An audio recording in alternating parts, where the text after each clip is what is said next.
AMAWULIRE ku 96.3 B.3 gakusomerwa Tom Mulondo gakutuzibwako DFCU Bank.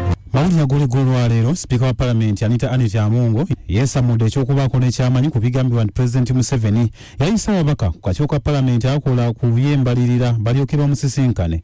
Kidiba akulira oludda olwabula gavumenti Mathias Mpuuga Nsamba okwebuuza ku ngeri omukulembeze w'eggwanga gy'akozesa obuyinza bwe n'atuuka n'okuyita ababaka ba Parliament ku kakiiko nga Speaker takitegeddeeko. Mpuuga agambye nti abamu ku babaka abatula kakiiko kano nga baludda luvuganya be bamubuulidde kati nga President bwe yabayise embuga bwe batyo bateze ku ky'emisolo emijja egiteekebwateekebwa okusibwa mu mbalirira y'eggwanga ey'omwaka 2023-2024. Mu kwanukula ku kino Speaker ategeezezza nga bino ebyogerwa bw'atalina we yabiwuliddeko nti era ye nga Speaker mpaawo kyabimanyiiko. Abazadde ku ssomero lya St. Bonaventure emulajje mu bamunanika baguddemu entiisa abaana ab'ekibiina ekyokusatu abagenza okuvuba obwennyanja mu ngeri ey'okuzannyirira bwe bafiiridde mu Kidiba. Abaana bano basoma kibiina kya Kusatu nga bavudde waka nga bagenze ku ssomero kukima alipoota zaabwe kyokka ne basooka okufuna akatimba ak'ensirimbu bakavubisa obwennyanja gye biggweredde nga batubidde mu ttose. Abafudde kuliko Lukwago Dennis ne Womukisa Jordani nga bonna baana ba kibiina kya Kusatu era bwana mukulu ow'ekigo kino okuli essomero Reverend Father Dr. Gerard Wamala akakasiza okufa kw'abaana bano abafudde ku lunaku olw'okuwummula.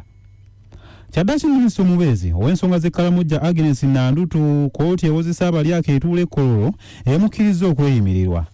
Omulamuzi Jenny Kajuga okuwo yasazeewo nti abantu abasatu abaleeteddwa okweyimirira omubaka Nandutu bwe balimu ensa era bwe batyo n'amukkiriza okusasula ensimbi obukadde 10 n'okuwayo pasipoota ye eri kkooti nga kw'ogatta ebyapa 2 eby'ettaka eriri erisangibwa Seeta. Abali ku mirimu gy'ebyentambula ey'olukale baagala ekitongole ekivunaanyizibwa ku butonde bw'ensi ekya NEMA kiteekewo ebifo mu paaka kazibeere eza takisi n'eza bbaasi ewanasuulibwa nga kasasiro akuŋŋaanyizibwa ab'emmotoka. Ekitongole nga kiri wamu ne poliisi gye buvuddeko byassaawo nsale n'ekiragiro eri abakozesa mmotoka zonna okubeera n'obusero omusuulibwa kasasiro kyokka bano bagamba nti yadde kino kyakolebwa wabula kasasiro akuŋŋaanyizibwa mpaawo kifo we bamuteeka. Kati minisita y'ebyobulambuzi erangiridde enteekateeka y'okuddaabiriza n'okuyooyoota ekkaddirizo eri eggwanga erya Uganda Museum. Jacqueline Nyirakiza nga yakola nga komishona avunaanyizibwa ku museum zonna n'ebijjukizo by'ebyafaayo mu ggwanga agambye nti ekifo kino kiri mu myaka nga 10. Enteekateeka ey'okukiyooyoota ebaddewo okuva mu mwaka gwa 2015.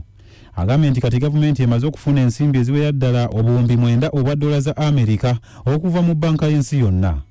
Gavumenti okuyita mu ofiisi yaayo eya Ssaabaminisita n'ekitongole ekya Uganda Red Cross Society saha akakiiko aka District Disaster Management aka disitulikiti y'e Kisoro batandise enteekateeka y'okudduukirira abantu bonna abakoseddwa mu kubumbulukuka okw'ettaka. Twakutegeezezza gye buvuddeko ng'abantu abawera ddala 6 bwe bafiiridde mu kubumbulukuka okw'ettaka bavudde ku nnamutikwa w'enkuba eyagoyezza ebitundu eby'enjawulo mu disitulikiti ey'e Kisoro.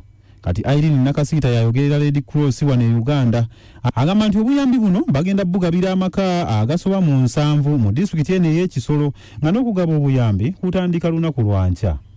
Mu mbeera y'emu eno ku muliraano mu ggwanga erya Rwanda agayogalaga nti abantu 130 z'embuyaga ezikunta oluvannyuma lw'okubumbulukuka okw'ettaka mu bitundu ebyamambuka era ebiriraanidde ddala Kisoro ow'ewaffe ne Uganda. Ekisinza okuleeta obuzibu kyavudde ku nkuba kutonnya mu budde obw'ekiro era ebitakataka bwe bitono ebikuluggukira ku mayumba g'abantu gye byaggweredde nga bangi baziikiddwa bwe byabasangiriza nga beebaza yazimba. Agava Rwanda galaga nti omuwendo gw'abafa gwandyeyongera okulinnya ngayo gavumenti etandise okusindika biggunduuza ne biweetiiye okusobola okusenda ebitaka bino n'okutaasa abantu abakyawagamidde. N'egguliro eryo ag'essawa zino bwe gato bwe gabadde nze Tom Mulondo. Ago ge gabadde amawulire ku 96.3 B.3.